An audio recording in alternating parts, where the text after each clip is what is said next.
हे hello welcome back everyone. स्वागत है आप सबका एक बार फिर से इस नए लेक्चर में, जहां पे बात करने वाले हैं आज जो हीट ट्रांसफर के मैंने आपको तीन तरीके आपको बताए थे यार, रेडिएशन, कंडक्शन एंड कन्वेक्शन। ठीक है, सो हमने कंडक्शन की ऑलरेडी बात कर लिया, तो आज हम डिस्कस करने वाले अपने सारे awesome concept of radiation process. Okay, तो रेडिएशन प्रोसेस के थ्रू हीट का ट्रांसफर कैसे देखने को मिलता है, ये सारी बातें हम करने वाले हैं आज के इस लेक्चर में। और मजा आने वाला है, बहुत मजा आने वाला है, क्योंकि इससे क्वेश्चन आने के बहुत ज्यादा चांस होते हैं और इजी भी है। सबसे इंपॉर्टेंट बात यह है कि फॉर्मूला बेस है टोटली, है ना। If you have remember the formula तो आपको एप्लीकेशन आना चाहिए, then after we can solve the problem awesome तरीके से। तो मस्त तरीके से देखेंगे, मस्त तरीके से आप बने रहना, मस्त तरीके से और अपनी प्रैक्टिस करते रहना, कि वो ऑलमोस्ट हम लास्ट में पहुंच चुके हैं, दिसंबर में जा चुके हैं दोस्तों। ठीक है, सो मेरे को नहीं पता ये वीडियो आपको कब मिल रही होगी। ठीक है, सो बेसिकली हम लास्ट में आ चुके हैं। आप अपने अकॉर्डिंग अपना टाइम नोट करें, अपनी प्रैक्टिस जारी रखें, अपना रिवीजन जारी रखें, एक स्ट्रैटेजी आप बना ले किस तरीके से रिवीजन करना है, किस तरीके से नए टॉपिक को कवर करना है and all. Okay, it's your strength now. ठीक है, पूरी एनर्जी के साथ आप अपने अपने मिशन पे लगे रहना। कोई भी डाउट कभी भी आता है, किसी भी टाइप की कोई भी हेजिटेशन दिमाग में क्रिएट होती है, कोई भी डिफरेंट सिचुएशंस आपके दिमाग में आती है कि यार ये इस सिचुएशन के साथ में फाइट नहीं कर पा रहा हूं, ठीक है, तो मेरे को हेल्प लेनी चाहिए, तो आप मेरे से डिस्कस कर सकते हैं। किसी भी टाइप के किसी भी क्वेश्चंस में आप फंसते हो, कंसेप्ट आपके क्लियर नहीं होता है, तो आप मेरे को बताएंगे। ओके, सो बात करेंगे आज इस नए कंसेप्ट की मस्त तरीके से। तो देखो यार, मैं बात कर रहा हूं यहाँ पे रेडिएशन प्रोसेस की। ठीक है, रेडिएशन के थ्रू जो हीट का ट्रांसफर होता है, भाई अपनी डेली लाइफ को आप ऑब्जर्व करो यार, क्या बात कर रहे हो आप। ठीक है, अपनी डेली लाइफ को देखो, सबसे बड़ा रेडिएशन प्रोसेस का जो स्रोत है, जो सोर्स है हमारे पास, वो तो सन ही है। सन से जो हमारे पास एनर्जी आ रही है धूप की फॉर्म में, है ना, वो रेडिएशन ही तो हो रहा है। हिंदी में बोलते हैं विकिरण होना, है ना, मतलब अपने आप टेम्परेचर की वजह से उसमें से जो एनर्जी बाहर निकल रही है वो रेडिएशन ही तो है। याद करो अपना बचपन, जब हम गांव में क्या होता था कि जो चूल्हा नहीं होता, चूल्हा जानते होंगे आप सब, आजकल किचन में तो आप गैस सिलेंडर यूज कर रहे हैं। ठीक है, फिर उससे भी जो फ्लेम निकलती है, उसकी जो आंच आपको आती है, उसकी जो हीट आप फील करते हो ना, वो जो एनर्जी आपके पास निकल के आए, वो रेडिएशन। आपके घर में जो भी बल्ब लगा है, ट्यूबलाइट लगी है, ट्यूबलाइट में वैसे एनर्जी लॉस बहुत कम होता है, तो उससे जो रेडिएशन निकलती है वो बहुत कम एनर्जी लॉस करती है, बट फिर भी लिटिल बिट उससे एनर्जी रिलीज तो होती है ना। ठीक है, ये सारे जो सोर्स है, और आजकल तो सर्दी आ गई है, हम हीटर का यूज कर रहे हैं, हीटर का हम यूज करते हैं, तो हीटर से जो हम एनर्जी ले रहे हैं, है ना, हीटर क्यों यूज कर रहे हैं, जो एनर्जी ले रहे हैं सर्दी भगाने के लिए, वो किस फॉर्म में हमारे पास आ रही है, रेडिएशन फॉर्म में, वो रेडिएट हो रही है ना, अपने आप उससे निकल रही है ड्यू टू टेम्परेचर डिफरेंस। समझ गए लॉजिक यूज। तो जितने भी बेसिकली ये जो प्रोसेस हम यहाँ पे यूज करने हैं न्यूमेरिकल सॉल्व करने के लिए, due to the high temperature difference जो रेडिएशन हो रहा है, जैसे हम सन की बात करते हैं, स्टार्स की बातें करते हैं, आप समझ पा रहे हो मेरी बात। ठीक है, तो दोस्तों पुराने जमाने में आपने देखा होगा गांव में क्या होता था, पुराने जो बल्ब नहीं आते जिनसे येलो लाइट निकलती थी, येलो येलो, आजकल तो देखो CFL वगैरह है, एलईडीज वगैरह आपके पास है, ठीक है ना, बट CFL जो बल्ब होते थे उन पे येलो लाइट निकलती थी, और आफ्टर सम टाइम वो जब आप उसको 1 घंटा या 2 घंटा बल्ब को यूज कर लेते थे, तो वो बहुत गर्म हो जाता था हीट की वजह से, जो रेडिएट हो रही है, जो एनर्जी उससे रेडिएट हो रही है। ठीक है, तो रेडिएशन इज द प्रोसेस जिसके थ्रू भी हम हीट एनर्जी को एक प्लेस से दूसरे पे ट्रांसफर कर रहे हैं without any medium guys, without any medium. समझ गए लॉजिक। सो यस, तो ये थोड़े से बेसिक से हैं जो आपको आपने हर इंसान ने फील किए यार। आप कहीं भी रहते हो, कहीं भी हो, कुछ भी हो, एनर्जी के सोर्स तो ऑब्वियसली हम यूज करते ही है ना। ठीक है ना, ये तो कहीं पे सर्दियों में क्या होता है कि जब हम आग जला लेते हैं तो बहुत सारा कूड़ा भी इकट्ठा कर लो, ड्राई एकदम, उसमें आग लगा दो, तो हम उससे दूर खड़े होते हैं क्योंकि हीट आ रही होती है। वो जो एनर्जी हमारे पास आ रही है, what is that man, that is the radiated energy जो हीट से आ रही है।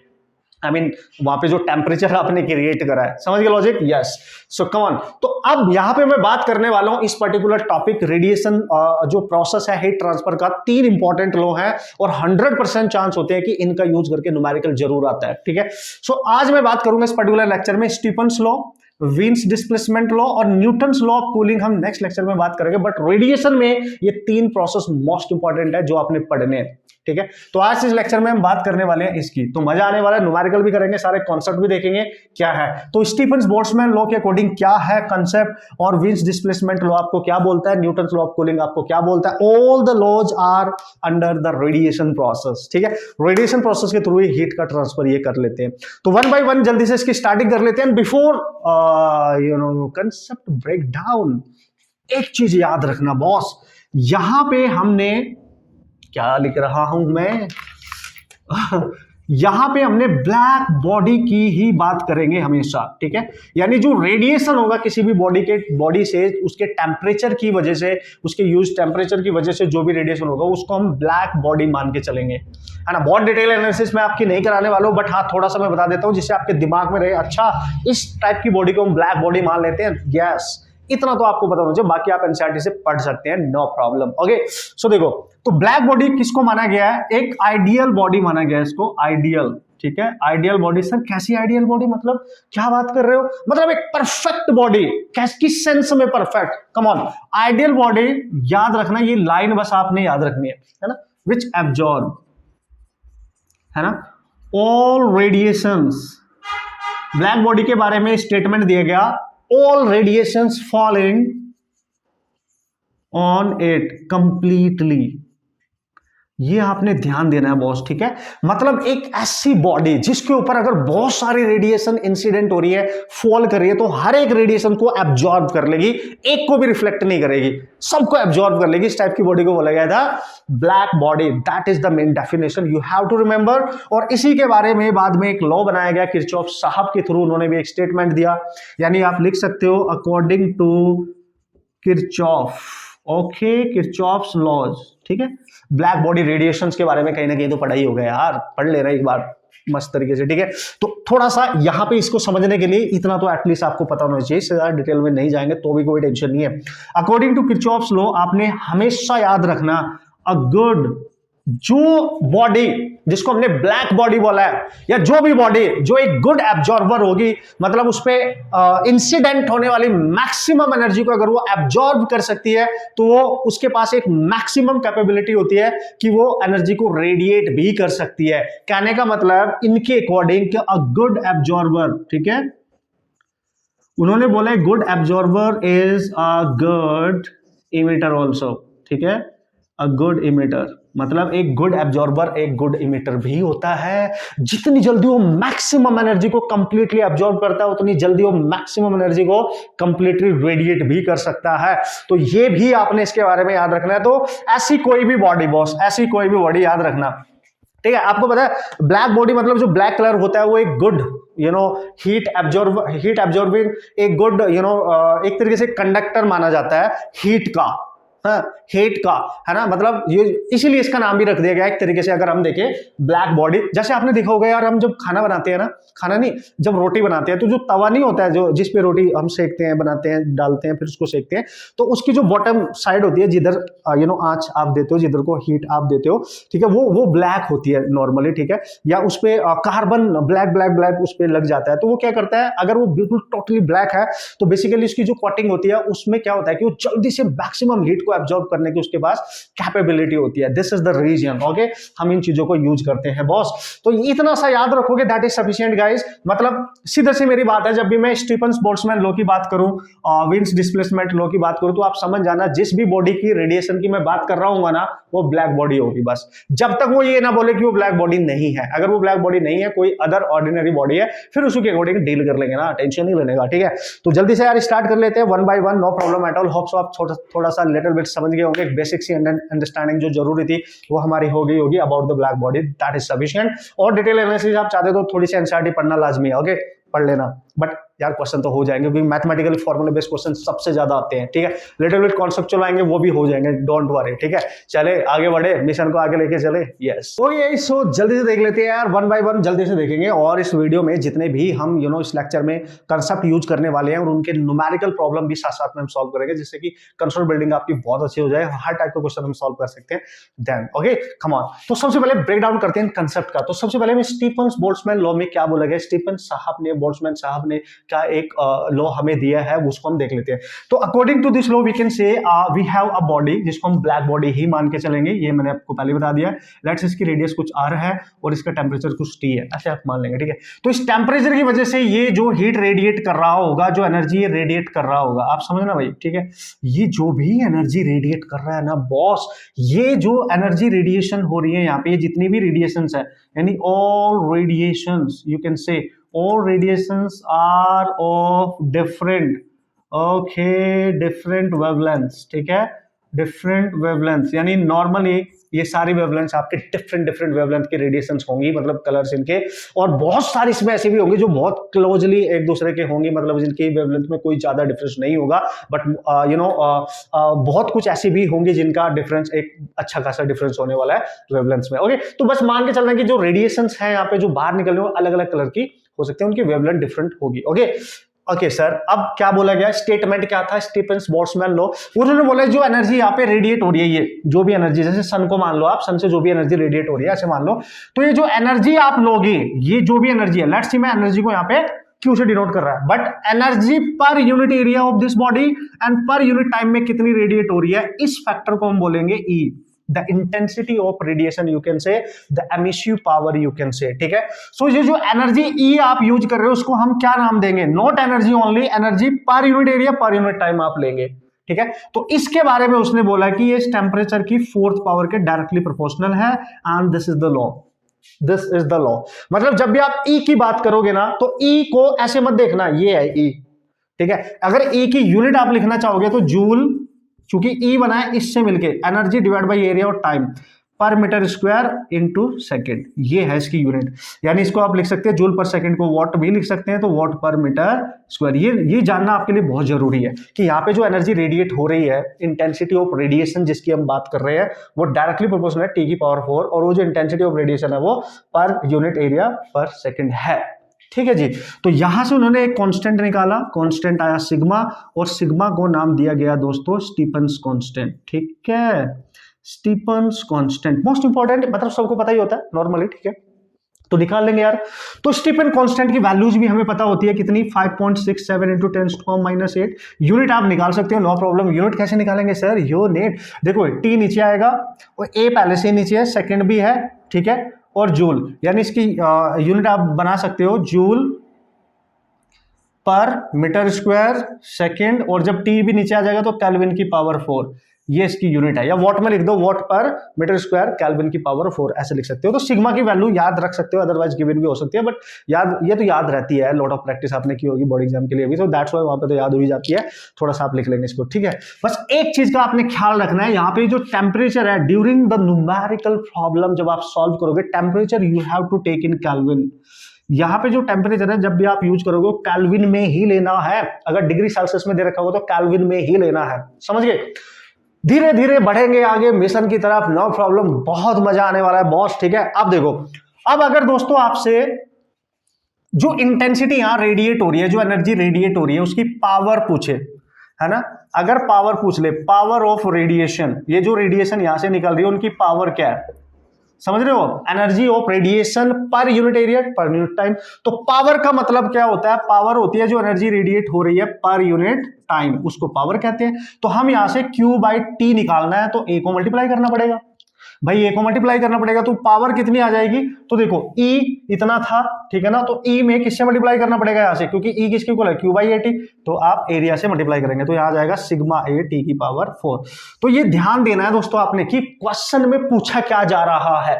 ठीक है, E की यूनिट क्या है यहाँ पे, वॉट पर मीटर स्क्वायर या joule per metre square second. ठीक है, इसके यूनिट क्या हो गया, वॉट, वॉट का मतलब जूल पर सेकंड, इसलिए आपने यहाँ पे सिग्मा एरिया ले लिया, तो एरिया के टर्म्स में है अब ये। So you have to use this formula, and इसमें मैक्सिमम क्वेश्चन आते हैं, तो आपको ये सब कुछ क्लियर होना चाहिए यार, सब कुछ क्लियर होना चाहिए, सब कुछ पता होना चाहिए आपको। ठीक है, कि क्वेश्चन कैसे कैसे आ सकते हैं, किस तरीके से आप बना सकते हो। मान लिया दो अलग अलग बॉडी हैं आपके पास, ऐसे आप याद कर लो कि एक बॉडी, एक स्टार है वो अलग है, एक दूसरा स्टार है वो अलग है, दोनों के अलग अलग टेम्परेचर है। तो हो सकता है दो बॉडी, उनके लिए एनर्जी रेडिएशन आपने निकालना है, E1 ओवर A2 आप निकाल सकते हो। अगर क्वेश्चन में कुछ भी नहीं गिवन है, केवल टेम्परेचर गिवन है दोनों स्टार के, तो आप लिखेंगे पहले का टेम्परेचर, दूसरे का, और उसकी पावर 4। तो इस फॉर्मूले का आप यूज करके क्वेश्चन बना सकते हैं। हो सकता है एक बॉडी से जो एनर्जी रेडिएट हो रही है वो दे रखी हो और दूसरी की पूछ ले, टेम्परेचर दोनों के गिवन हो। बस एक चीज का ध्यान रखना है, temperature you have to put in kelvin, clear, yes. अब अगर सर आपसे जो एनर्जी पूछ रहा है वो पर सेकंड कितनी रेडिएट हो रही है ये पूछ रहा है, पर यूनिट टाइम, तो मतलब पावर की बात कर रहा है, एरिया आपको कंसिडर करना पड़ेगा। अच्छा सर, कोई और दूर से तरीका हो सकता है कि कैसे पता चलेगा हमें? यस डेफिनेटली, अगर गलती से किसी भी न्यूमेरिकल में टेम्परेचर भी गिवन है, रेडियस भी गिवन है उस बॉडी की, या एरिया गिवन है, समझ जाना तब ये ही यूज करना है। तब आप लिखेंगे power of radiation P1 over P2 equal to area भी गिवन है, और एरिया इसका हम क्या लेंगे, इसका जो सरफेस एरिया है स्फेरिकल बॉडी 4πr², तो ये डायरेक्टली प्रोपोर्शनल टू r²। तो आप क्या लिखेंगे यहाँ पे, आप लिखेंगे R1 over R2, first body की रेडियस, सेकंड बॉडी की रेडियस, इसका square into T1 over T2, और इसकी फोर्थ पावर है बॉस। तो यहां से ये सबसे ज्यादा यूज होने वाला फॉर्मूला मैं करके दिखाऊंगा आपको, क्वेश्चन करके, no problem at all. So you just remember this expression right now. Okay, तो दोस्तों ये इसकी कहानी है जो बहुत बढ़िया तरीके से आपके दिमाग में सेट हो जानी चाहिए। ये सिंपल सा छोटा सा प्यारा सा फॉर्मूला है, बस यूनिट का ध्यान रखना पूछ क्या आ रहा है। अगर टोटल एनर्जी कितनी रेडिएट हो रही है ये निकालना है चांदी मेरे, टोटल एनर्जी, तो टोटल एनर्जी को आप क्यू लिखेंगे यहां से, और ये AT को E में मल्टीप्लाई कर देंगे, यानी सिग्मा के साथ साथ यहां पे अब A भी आएगा, T की पावर 4 भी आएगा, और टाइम भी आएगा। दिस इज द टाइम, समझ गए, दिस इज द टाइम। ये टोटल एनर्जी रेडिएशन है। अब इसकी यूनिट आप जूल लेंगे, बस मतलब जूल में अगर निकालनी है, फिर ये per unit area per unit time नहीं रहेगी, ठीक है। तो इस तरीके से आप जो वो बोलेगा वैसे आप करते जाएंगे, नो प्रॉब्लम। तो दोस्तों याद रखना है ये सारे फॉर्मूले, all the formulas are valid for black bodies, ये मैंने पहले ही बोला, ठीक है। तो ये ब्लैक बॉडीज के लिए है। अगर वो बात कर रहा है फॉर ऑर्डिनरी बॉडी, है ना, फॉर ऑर्डिनरी बॉडी, यानी कैसी बॉडी सर, जो ब्लैक बॉडी नहीं है, जो ब्लैक बॉडी नहीं है, तो उससे जो एनर्जी रेडिएट हो रही होगी per unit area per unit time, उसको हम लिखेंगे सिग्मा E/T की पावर 4। तब उसका फॉर्मूला ये यूज होगा। यहां पे एक नया टर्म आपको मिलेगा, स्मॉल e, जिसको बोलते हैं इमिसिविटी, इसको बोलते हैं एमिसिविटी, E, स्मॉल e, ठीक है। एक फैक्टर है ये, इसका आपने यूज करना है, ठीक है। This is called as emissivity. तो अगर किसी ऑर्डिनरी बॉडी की बात कर रहा है जो ब्लैक बॉडी नहीं होगी, तो उसकी E की वैल्यू पक्का गिवन होगी। ध्यान रखना E की वैल्यू दोस्तों 0 और 1 के बीच में कुछ ना कुछ होती है। अगर आप 1 लेते हो तो ये ब्लैक बॉडी के लिए होती है, अगर E की वैल्यू आप 1 लेते हो तो ब्लैक बॉडी की एमिसिविटी की वैल्यू 1 होती है। क्लियर है, इतना याद रख लेना, that is sufficient guys, no problem at all. So सारे एक्सप्रेशन मैंने आपको बता दिए हैं किस तरीके से आपने यूज करने हैं, न्यूमेरिकल किस तरीके से सॉल्व करके आएगा, इन्हीं फॉर्मूले का यूज कैसे करना है न्यूमेरिकल करने के लिए, वो क्वेश्चन के अकॉर्डिंग देखेंगे तो 4 डालेंगे, टेंशन नहीं है। बस आप पहले चीजों पे ध्यान दो कि मैं क्या बातें कर रहा हूँ, किस तरीके की बातें कर रहा हूँ, ये सारी चीजें आपने यहाँ पे नोट करनी है। कभी कभी E भी पूछ लेता है, इमिसिविटी भी पूछता है, तो इमिसिविटी कब यूज हो रहा है, इसका मतलब वो बॉडी ब्लैक बॉडी नहीं है, वो कोई पर्टिकुलर ऑर्डिनरी बॉडी है। समझ गए ना बॉस, समझ गए। इसलिए हमारे जो घरों के कलर होते हैं वो ब्लैक नहीं होते हैं, वरना सारी रेडिएशन जो सन से आती है उनको एब्जॉर्ब कर लेंगे और हम गर्मी में तड़पते रहेंगे। वो बहुत लाइट से कलर होते हैं, समझ पा रहे हो आप। सो और डिटेल एनालिसिस आप इसके ले सकते हो, बट इतना अपने क्वेश्चंस करने के लिए, कॉम्पिटिशन एग्जाम के लिए दैट इज सफिशिएंट, जो आपको यहाँ पे याद रखने की जरूरत है। अब एक इसका लास्ट पॉइंट मैं आपको बता देता हूं, ठीक है। लास्ट पॉइंट क्या है सर, रुको जरा, सब बताऊंगा, क्वेश्चन भी करेंगे, सब कुछ करेंगे, ठीक है। तो ये इशू जल्दी से देख लेते हैं कि नेक्स्ट पॉइंट क्या है हमारे पास। तो देखो, अगर कभी आपसे जो एनर्जी रेडिएट हो रही है, ठीक है ना, आप जो बॉडी एनर्जी रेडिएट कर रही होगी उसकी एनर्जी कहीं ना कहीं किसी टेम्परेचर डिफरेंस की वजह से, अगर उसके सराउंडिंग मीडियम का टेम्परेचर हम कुछ मान ले, तो वो एनर्जी कहीं ना कहीं लॉस हो रही है। मतलब वो लॉस हम कैसे निकाल सकते हैं, ठीक है। तो अगर आपसे पूछ ले एनर्जी रेडिएशन जो हो रही है वहां का उसका पावर लॉस, ठीक है। अगर आपसे पावर लॉस की बात करें, और पावर का फॉर्मूला मैंने आपको अभी भी बताया कैसे आपने लिखना है, सिग्मा A/T की पावर 4 लिखना है, क्योंकि पावर का मतलब हो गया एनर्जी पर यूनिट टाइम आप निकाल रहे हो जो रेडिएट हो रही है वहां से, सिंपल है, ठीक है। अब अगर एक बॉडी दोस्तों हमारे पास है जिसका टेम्परेचर अपने T मान लिया है, जिससे एनर्जी रेडिएट हो रही है, ओके नो प्रॉब्लम, और इसके जो सराउंडिंग है, इसका जो सराउंडिंग है उसका टेम्परेचर आपने T0 मान लिया है, तो कहीं ना कहीं ये वाली बॉडी अपनी एनर्जी को रेडिएट कर रही है, और जो सराउंडिंग है उसके इन दोनों के बीच में जो टेम्परेचर डिफरेंस है डेल्टा T, ठीक है, उन दोनों की वजह से ये एनर्जी आपकी रेडिएट कर रही है और सराउंडिंग में एनर्जी कहीं ना कहीं से एब्जॉर्ब हो रही होगी। किस टेम्परेचर पे, इस पर। तो जो एनर्जी यहाँ पे एब्जॉर्ब हो रही है हम निकाल सकते हैं सिग्मा A/T की पावर T0 की पावर 4, और ये जो बॉडी है ये एनर्जी रेडिएट कर रही है, तो ये जो पावर रेडिएट कर रही है आप ऐसे लिख सकते हो, तो सिग्मा A और T की पावर 4।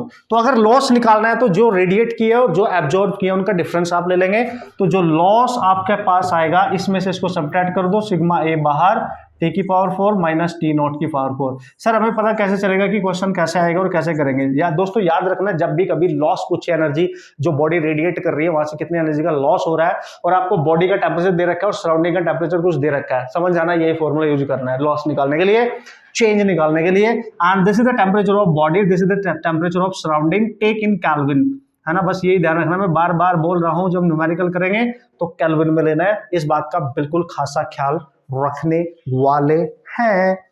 तो यार ये फॉर्मूला कुछ मैंने आपके सामने यहाँ पे डिस्कस कर लिया है। अब इन पे किस किस टाइप के क्वेश्चन पूछे जा सकते हैं, किस किस टाइप के क्वेश्चन पूछे गए हैं, इस सब की डिस्कशन में करने वाला हूं। Okay come on. ओके इसमें एक क्वेश्चन जल्दी से ट्राई कर लेते हैं यार। जो भी फॉर्मूला हमने सीखा उसको अप्लाई करना पहले सीखते हैं, फिर मैक्सिमम जो क्वेश्चन हम सॉल्व करने वाले हैं पहले सारे कंसेप्ट देख लेंगे, उसके बाद सारे क्वेश्चंस हम सॉल्व कर सकते हैं। क्योंकि वीन्स डिस्प्लेसमेंट लॉ को भी पढ़ना बहुत जरूरी है, क्योंकि उसका यूज होके और स्टीफन बोल्ट्जमैन का यूज होगा, जो ऑसम से क्वेश्चन बनते हैं उनका यूज होके क्वेश्चन बनाए जाते हैं, ठीक है। बट फिर भी एक क्वेश्चन हम यहाँ पे करेंगे जिससे फॉर्मूला एप्लीकेशन एटलीस्ट आपको पता चल जाए, क्योंकि डायरेक्ट फॉर्मूला बेस्ड क्वेश्चन भी बहुत ज्यादा पूछे गए हैं एग्जाम में, ठीक है। So here we go and you can see this is the question. इसको पढ़ लेंगे, इसमें जो डेटा गिवन उसको देख लेंगे, पूछा क्या जा रहा है उस पर ध्यान देंगे, ठीक है।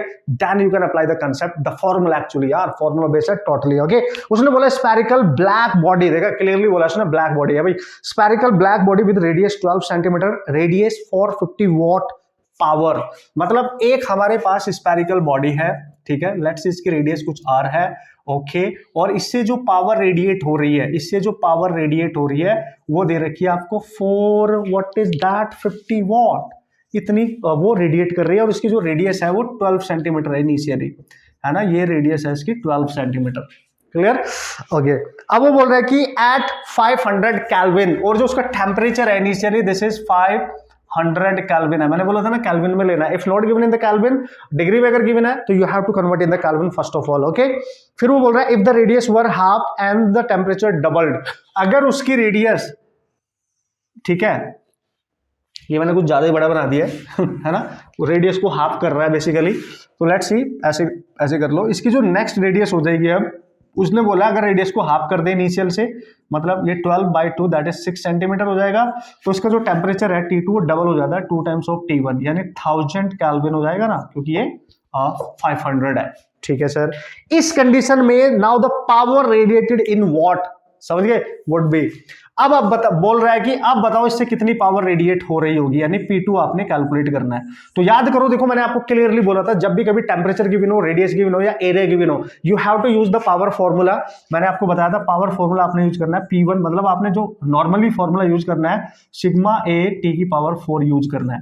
तो फर्स्ट कंडीशन में पावर रेडिएट हो रही है P1, दूसरी कंडीशन में P2, you can write area के डायरेक्टली प्रोपोर्शनल, तो उसकी रेडियस R1 पहली वाली की, दूसरी की और उसका स्क्वायर, और T1/T2 और इसकी पावर है 4, you just put, you can solve the problem easily। तो P1 कितना दे रखा है सर 450, P2 निकालना है सर, R1 रेडियस कितनी है सर ये वाली 12, R2 कितनी है सर 6 का स्क्वायर, इनिशियल टेम्परेचर कितना है boss, no no no no 450 का डबल होगा यार, मैंने सोचा 500 है, सो ये हो जाएगा आपके पास कितना 900 केल्विन, ठीक है जी, ये थोड़ा सा ध्यान देंगे यार आप, ठीक है।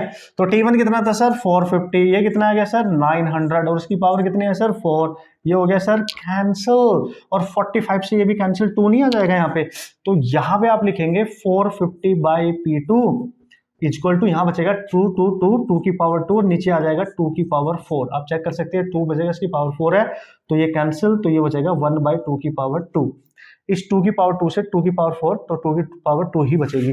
तो फिर इसको आप लिख सकते हैं 450/P2 equal to 1/4, cross multiply कर दो तो P2 आ जाएगा आपका 4 × 450, now you can multiply them, तो 4 × 5 that is 22 and that is 1800 what power radiate करेगा इस कंडीशन में। जब टेम्परेचर आपका कम था, रेडियस ज्यादा थी, तो कम वॉट रेडिएट कर रहा था, टेम्परेचर आपने डबल कर दिया, रेडियस को कम कर दिया, आप बिल्कुल क्लियरली देख सकते हैं, ऑप्शन चेक कर सकते हैं, दिस इज द रेडिएशन, जो पावर रेडिएट हो रही है उसको रेडिएट कर रहा होगा वॉट में है ये, ठीक है, यानी जूल पर सेकंड। ठीक है, तो यार इस तरीके से ये देखो यार, कितने भी क्वेश्चन आप कर लो, इसी तरीके के क्वेश्चन नॉर्मली पूछे जाते हैं, तो नो प्रॉब्लम। बाकी क्वेश्चन भी कराऊंगा, डिफरेंट वैरायटी भी कराऊंगा, बट ये क्वेश्चन मैंने जस्ट इसलिए कराया कि जिससे फॉर्मूला अप्लाई करना आप सीख जाओ। तो सबसे पहले ना विन्स लॉ जल्दी से देख लेते हैं। विन्स लॉ में क्या है, उसके कंसेप्ट क्या है, किस किस टाइप के क्वेश्चन आ सकते हैं, फिर इसका कैसे यूज करके और उसका कैसे यूज करके क्वेश्चन बनाया जाता है, ये सारे डिस्कशन हमने करनी है मस्त तरीके से। ओके यार, सो जल्दी से देख लेते हैं विन्स डिस्प्लेसमेंट लॉ क्या है, क्योंकि अभी हमने पढ़ा है स्टीफन्स बोल्ट्जमैन लॉ। ओके, तो उसके क्वेश्चन भी हमने किया था, बट लॉट ऑफ क्वेश्चंस अभी हम करने वाले हैं, डिफरेंट जो भी जितना क्वेश्चन बनेंगे इस पर्टिकुलर कॉन्सेप्ट पे। तो विन्स लॉ की हम यहाँ पे बात करने वाले हैं बेसिकली कि इसने क्या बोला था और इसका क्या स्टेटमेंट था और किस तरीके से हम इसका कंसेप्चुअली यूज करने वाले हैं न्यूमेरिकल सॉल्व करने के लिए। ठीक है, सो देखो, अकॉर्डिंग टू दिस लॉ, जैसे कि यहाँ पे मैंने लिख दिया है, according to this law when a body is heated, okay, जब हम किसी बॉडी को हिट करते हैं, so it emits radiation of various wavelengths. Yes, मतलब उस बॉडी में से जब उसको हिट कर जाता है, उसके पास एक टेम्परेचर होता है, तो डिफरेंट वेवलेंथ की रेडिएशन वो इमिट करता है, डिफरेंट वेवलेंथ की रेडिएशंस वहां से बाहर निकलती है। तो पता है उसने क्या बोला, विन्स डिस्प्लेसमेंट लॉ में क्या बोला गया कि इनमें से निकलने वाली जो जितनी भी रेडिएशंस है, उन रेडिएशन में से जिसकी वेवलेंथ सबसे मैक्सिमम होगी, एंड ठीक है, जिसकी वेवलेंथ सबसे मैक्सिमम होगी वो ले लेंगे हम। ठीक है, so from them take the radiation having the maximum wavelength, so the maximum wavelength का जो प्रोडक्ट होगा टेम्परेचर के साथ, that must be equal to constant. ये बोला गया था इसमें। ठीक है, that must be equal to constant, मतलब इनमें से निकलने वाली जो जितनी भी रेडिएशन है उसमें से जिसकी मैक्सिमम वेवलेंथ है into the temperature of the body, इसका जो प्रोडक्ट होता है इन दोनों का ये कांस्टेंट होता है हमेशा। सिंपल है, आप इसको इस तरीके से यहाँ पे समझ सकते हो, इमेजिन कर सकते हो। तो इसी के अकॉर्डिंग मैं बोल सकता हूँ कि जो मैक्सिमम वेवलेंथ है, अगर मैं इसको ध्यान से देखने की कोशिश करूँ तो 1/t, यानी कांस्टेंट को कुछ आप b मान ले तो ये 1/t हो जाएगा, t को नीचे लेके जाएंगे। तो इस तरीके से इसका फॉर्मूला देख सकते हैं, यहाँ पे b एक कांस्टेंट है, इसकी एक वैल्यू होती है, so this is a constant. ठीक है, तो सिंपली इस रिलेशन से आपको क्या पता चल रहा है, सबसे पहले तो आपको यह समझना पड़ेगा कि जो भी रेडिएशन वहां से निकल रही है जिनकी मैक्सिमम वेवलेंथ है वो टेम्परेचर के इनवर्सली प्रोपोर्शनल है guys, you can C temperature के इनवर्सली प्रोपोर्शनल है। ठीक है, देखो टेम्परेचर के राइज करने से वेवलेंथ आपकी कम हो जाएगी, टेम्परेचर के कम होने से वेवलेंथ जो होगी मैक्सिमम, जो भी रेडिएशन होगी जिसकी वेवलेंथ मैक्सिमम होगी वो राइज कर जाएगी, इंक्रीज हो जाएगी। तो ये relation very very very important, तो इस रिलेशन के बारे में आपको पता होना चाहिए, दैट इज रियली इंपॉर्टेंट। ठीक है, अब ये बी है कांस्टेंट है, इसकी वैल्यू आप याद रखो ना रखो, इसमें कोई ज्यादा इफेक्ट पड़ेगा नहीं, फिर भी आपको याद रखनी चाहिए। सो दिस इज 2.898 इंटू 10⁻³ इस तरीके से आप इसको याद रख सकते हो, और आप देख सकते हो इसकी जो यूनिट बनेगी दैट इज मीटर केल्विन। ये मीटर केल्विन बन जाएगी क्योंकि इसकी यूनिट मीटर होगी और टेम्परेचर केल्विन में होएगा, तो इस तरीके से आप इसको याद रख सकते हो। ठीक है, कूल। तो अब क्या करने वाले हैं सर, इसका यूज कैसे करेंगे, यही मैं आपको सिखाने वाला हूं कि इसका आप यूज कैसे करने वाले हो। तो यहां से बिल्कुल क्लियर हो रहा है कि जो वेवलेंथ है मैक्सिमम वो टेम्परेचर के इनवर्सली प्रोपोर्शनल है। अगर हमें दो अलग अलग स्टार की बात करनी पड़ जाए तो पहले स्टार की मैक्सिमम वेवलेंथ ओवर दूसरे स्टार की maximum wavelength must be equal to temperature के इनवर्सली प्रोपोर्शनल, T2 ऊपर जाएगा, T1 नीचे आएगा। ठीक है, तो इस तरीके से आप रिलेशन यहाँ पे बना सकते हैं to solve the numerical problem. So no problem at all, इसका न्यूमेरिकल कैसे बनेगा, किस तरीके से हमने इसको देखा है, ये आपको एटलीस्ट पता होना चाहिए। अब बॉस इसके रिगार्डिंग जो एक इंपॉर्टेंट कंसेप्ट है वो मैं यहाँ पे डिस्कस करने जा रहा हूँ। ठीक है ना, जो इंपॉर्टेंट कंसेप्ट है, सबसे पहले इसका ग्राफ बताऊंगा, क्योंकि ग्राफ आने के चांस यहाँ से 100% श्योर हो जाता है कि ग्राफ यहाँ से आ सकता है। तो पहले हम ग्राफ के डिस्कशन करेंगे, देन आफ्टर एक इंटेंसिटी रेडिएशन जो इंटेंसिटी होती है उसका वेवलेंथ के साथ जो ग्राफ होता है, जो ऑसम होता है, जिससे प्रैक्टिकल जो कुछ पॉइंट्स हमें मिले थे उनको हम यूज करेंगे अपने कंसेप्ट में, जिस पे डिपेंडेंट डायरेक्ट क्वेश्चंस भी आ सकते हैं, उनकी बातें भी हम करने वाले हैं। ओके यार, तो उसके इंपॉर्टेंट ग्राफ की स्टडी कर लेते हैं क्योंकि रियल इंपॉर्टेंट है, डायरेक्ट क्वेश्चन पूछे जा सकते हैं। सो नो प्रॉब्लम, हम जल्दी से देख लेते हैं कितने ग्राफ है हमें स्टडी करने वाले हैं। ठीक है, तो यार जो सबसे पहले ग्राफ है, हमें पता है हमारे पास जो फॉर्मूला निकल के आया है वो आया है लैम्डा मैक्स इनवर्सली प्रोपोर्शनल है टेम्परेचर के। ठीक है, तो एक तरीके से हाइपरबोलिक ग्राफ बनेगा। अगर मैं यहाँ पे ग्राफ बनाता हूँ टेम्परेचर वर्सेस, ये आ रहा है टेम्परेचर ऑफ द बॉडी, और इधर रहेगी उससे निकलने वाली जो रेडिएशन है उनकी मैक्सिमम वेवलेंथ। तो आप देख सकते हो ये हाइपरबोलिक टाइप का फंक्शन बन रहा है। अगर इसको आप फंक्शन y मान लो और इसको आप टेम्परेचर को x मान लो, x की पावर 1 है, तो ये हाइपरबोलिक है। तो ये इस तरीके का ग्राफ आपको बनता हुआ नजर आ जाएगा। ठीक है, सीधी सी बात है, देखो टेम्परेचर बढ़ाते जाओ, लैम्डा कम हो रहा है। ठीक है, यहाँ टेम्परेचर अगर इधर को आप बढ़ा रहे हो तो ऊपर से लैम्डा कम होता जा रहा है। ठीक है, अगर यहाँ पे किसी पॉइंट पे आप टेम्परेचर देखोगे तो देखो लैम्डा कितना कम है। अगर आप लैम्डा को यहाँ पे टेम्परेचर को देखो, यहाँ पे थोड़ा इसके कंपैरेटिवली आपने कम लिया है, यहाँ पे ओरिजिन के पास है, तो इसकी देखो वेवलेंथ ज्यादा है, समझ गया, इसलिए इनवर्सली प्रोपोर्शनल है। अब दूसरा जो ग्राफ है इंपॉर्टेंट, अगर आपको ग्राफ ये दे दिया जाए कि यहाँ पे ln ऑफ t लिखा है और यहाँ पे ln ऑफ लैम्डा मैक्स लिखा है, मतलब ये लोगरिथमिक फंक्शन के टर्म्स में अगर आपको दे रखा है, ठीक है, लोगरिथमिक फंक्शन के टर्म्स में दे रखा है, ध्यान से समझना, ठीक है। सो ये लोगरिथमिक फंक्शन है, ठीक है। ln का मतलब समझते हो ना आप लोग, ln का मतलब होता है log ऑफ बेस e पर है, ठीक है। तो ये log ऑफ t जिसमें बेस e होगा and this is log of जिसमें बेस ई होगा, that is lambda max. Okay, तो यार सर लोगरिथमिक फंक्शन के टर्म्स में कैसे बनेगा? देखो ये जो रिलेशन है ये आप ऑलरेडी जानते हो कि लैम्डा मैक्स इनटू जो टी है ये कांस्टेंट होता है, बिल्कुल होता है। अगर हम इसका लॉग ले लें बोथ साइड तो हम इसको लिख सकते हैं लॉग ऑफ ई बेस पे lambda max plus log of T, और इधर आ जाएगा log of this constant value C, कुछ कांस्टेंट मान लो, उसको हमें निकालना है इसमें और इसमें रिलेशन, तो इसको यहीं पे रखेंगे, इसको उधर लेके जाओ, तो log ऑफ लैम्डा मैक्स, ठीक है, ये यहीं पे रहेगा, equal to log of c minus log of t। अब हमने क्या किया, x एक्सिस पे ln t लिखा है, मतलब ये वेरिएबल इसकी रिस्पेक्ट में ये चेंज हो रहा है, इस तरीके से समझो।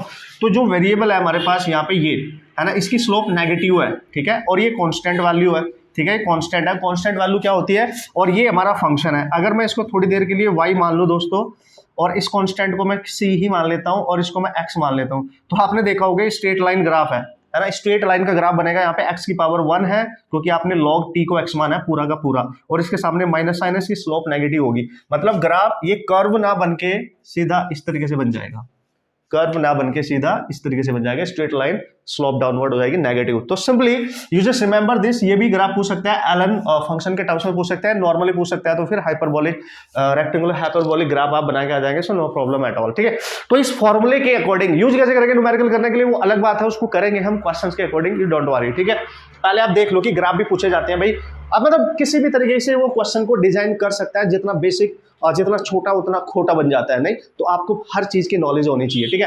अब एक लास्ट इंपॉर्टेंट ग्राफ जिस पे ऑलरेडी बहुत सारे क्वेश्चंस आ चुके हैं, intensity of radiations versus wavelength, उसकी मैं डिस्कशन करने वाला हूं, उसको एक्सप्लेन करेंगे, उसमें जो इंपॉर्टेंट पॉइंट है उनकी डिस्कशन करेंगे, देन आफ्टर हम न्यूमेरिकल करेंगे, क्योंकि आफ्टर ऑल अब न्यूमेरिकल का टाइम आ चुका है, ठीक है। ओके दोस्तों, तो जल्दी से बात कर लेते हैं इस ऑसम से ग्राफ की यहाँ पे जो मैं बताने वाला हूँ, क्योंकि इसका यूज करके काफी क्वेश्चन ऑलरेडी हमारे एग्जाम में आ चुके हैं, तो बहुत ध्यान से समझ के करना, बहुत ध्यान से समझना है, फिर न्यूमेरिकल सॉल्व करेंगे, डिफरेंट कैटेगरी के, तो हर टाइप का क्वेश्चन मैं यहाँ पे डिस्कस करने वाला हूँ आपके साथ इस पर्टिकुलर टॉपिक का, ठीक है। कम ऑन, सो देखो यहाँ पे मैंने लिखा है इंटेंसिटी ऑफ रेडिएशन जो होती है, इंटेंसिटी ऑफ रेडिएशन यानी ई हम किसको लिखते थे, ई हम लिखते थे एनर्जी जो रेडिएट होती थी per unit area per unit time, समझ गए आप, यानी इसकी जो यूनिट होती थी वो होती थी जूल पर सेकंड पर मीटर स्क्वायर, यही तो होती थी, या आप लिखते थे इसको वॉट, ठीक है, जूल पर सेकंड वॉट हो जाता है पर मीटर स्क्वायर, तो इंटेंसिटी बन गई, ठीक है, इंटेंसिटी बन गई ऑफ रेडिएशंस, ठीक है, जो वहां से रेडिएट हो रही हो, किसी बॉडी से रेडिएट हो रही होंगी। तो लेट्स सी एक ब्लैक बॉडी हमारे पास है, हम देखो यार एक चीज तो दिमाग में रखो आप, हम ब्लैक बॉडी की ही बात करेंगे हमेशा, ठीक है, ब्लैक बॉडी की बात करेंगे, इसका टेम्परेचर टी है और टेम्परेचर की वजह से ये अपनी हाई टेम्परेचर की वजह से एनर्जी रेडिएट कर रहा है, तो ये जो एनर्जी यहाँ से रेडिएट हो रही है हम इसी की बात कर रहे हैं। देखो क्या बोला गया कि अगर ये जो इंटेंसिटी ऑफ रेडिएशन है जो यहाँ से रेडिएट हो रही है ई, और इससे जो वेवलेंथ निकल रही है उसके रिस्पेक्ट में एनर्जी और वेवलेंथ के बीच में एक ग्राफ हम बनाए, तो भाई कैसा ग्राफ वो दिखता है, ध्यान से देखो भाई, ग्राफ कुछ आपको इस तरीके से दिखाई देगा, ठीक है, ग्राफ कुछ इस तरीके का कर्व यहाँ पे आपको बनेगा, ठीक है जी। तो देखो ग्राफ जैसे जैसे ऊपर जा रहा है, मतलब इधर वेवलेंथ बढ़ रही है, तो इंटेंसिटी ऑफ रेडिएशन इस तरीके से अपने अकॉर्डिंगली वो चेंज हो रही है। तो ये जो ग्राफ है ना सबसे इंपॉर्टेंट है, इसके अंडर जो कर्व ये एरिया बनेगा, इस ग्राफ ये जो भी ग्राफ बनना है, लेट्स से हम देख लेते हैं जो भी ग्राफ बना है इसका जो एरिया होता है ये क्या रिप्रेजेंट करता है, इस कर्व के अंदर जितना भी रीजन है इसको बोलेंगे हम एरिया अंडर द कर्व, क्या बोलेंगे, एरिया अंडर दिस कर्व। पहले समझ लो इसका लॉजिक है क्या, फिर आपको एक्चुअली जैसे क्वेश्चन आते हैं वैसे ही मैं बताने वाला हूं। सो यहाँ पे आप देखेंगे एरिया अंडर दिस कर्व, कौन सा कर्व, ई वर्सेस लैम्डा, है ना, याद रखना एनर्जी रेडिएशन जो है आपके पास, intensity of radiation versus wavelength, तो कर्व जो होगा इसका और इसके अंदर जो एरिया होगा, अगर मैं इसको निकाल लूं तो दोस्तों ये जो एरिया होता है that will give us total radiations, है ना, intensity of radiations, intensity of radiations देगा आपको, ये टोटल इंटेंसिटीज ऑफ रेडिएशंस की वैल्यू ये आपको कैलकुलेट करके देगा, कब, at a particular temperature, most important at a particular temperature, ठीक है ना, एट अ पर्टिकुलर टेम्परेचर, ठीक है। तो कैसे यार सर क्या बात कर रहे हो, वो ये कहना चाह रहा है कि किसी पर्टिकुलर टेम्परेचर पे अगर हम E वर्सेस लैम्डा का एक एरिया कैलकुलेट करें तो एरिया से हमें टोटल इंटेंसिटी ऑफ रेडिएशन वहां से मिल जाएंगे, जितनी भी रेडिएशन वहां से रेडिएट हो रही है बॉडी से, उसकी टोटल जो इंटेंसिटीज होगी रेडिएशन की वो हम कैलकुलेट कर सकते हैं किसी पर्टिकुलर टेम्परेचर पे। इससे पता चला इस ग्राफ से कि एज मोस्ट इंपॉर्टेंट पॉइंट इससे क्या मिला, as temperature of the body increases, अगर इस बॉडी का हम टेम्परेचर बढ़ाते जाए तो ये जो एरिया है एरिया ऑल्सो इंक्रीजेज, ठीक है, एरिया भी इंक्रीज करेगा। अगर एरिया इंक्रीज करेगा जो ई है इंटेंसिटी वो भी तो इंक्रीज करेगी। मोस्ट इंपॉर्टेंट पॉइंट है दोस्तों, ये ध्यान रखना, वेरी वेरी वेरी इंपॉर्टेंट। जैसे जैसे आप टेम्परेचर बढ़ाते जाओगे एरिया इंक्रीज करता जाएगा under the curve. Area increase कर रहा है मतलब more intensity, means you can say more temperature मतलब more radiation, intensity of the radiations, आप ऐसे समझेंगे। और यहीं से इन्हीं पॉइंट्स का, इसी ग्राफ का यूज करके बनाया गया था स्टीफन बोल्ट्जमैन लॉ का फॉर्मूला, जो स्टेटमेंट दिया था। अब वो मैं यहाँ पे बता रहा हूं। तब बताया गया कि अगर टेम्परेचर बढ़ रहा है, एरिया अंडर द कर्व बढ़ रहा है, तो इंटेंसिटी ऑफ रेडिएशन भी बढ़ रही है। तो इंटेंसिटी ऑफ रेडिएशन डायरेक्ट किस पे डिपेंड कर रही है, इसका मतलब टेम्परेचर, इसलिए लिखा गया था E is directly proportional T की पावर 4। यहां से बना था स्टीफन्स बोल्ट्जमैन, ठीक है, बोल्ट्जमैन लॉ।